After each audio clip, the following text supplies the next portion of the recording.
بسم اللہ الرحمن الرحیم۔ السلام علیکم ورحمۃ اللہ وبرکاتہ۔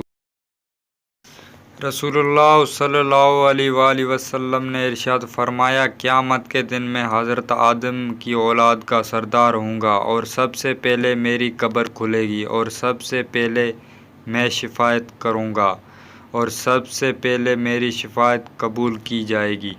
ایک شخص نبی کریم صلی اللہ علیہ وآلہ وسلم کی خدمت میں حاضر ہوا اور عرض کیا، میں صبح کی نماز جماعت سے فلاں امام کی وجہ سے نہیں پڑھتا کیونکہ وہ بہت لمبی نماز پڑھاتے ہیں۔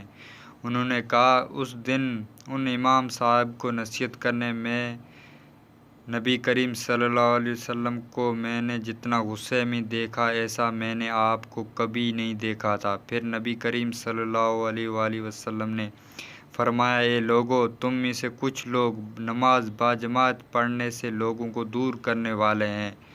جو شخص بھی لوگوں کو نماز پڑھائے مختصر پڑھائے، کیونکہ نمازیوں میں کوئی بیمار ہوتا ہے، کوئی بوڑھا، کوئی کام کاج والا ہوتا ہے۔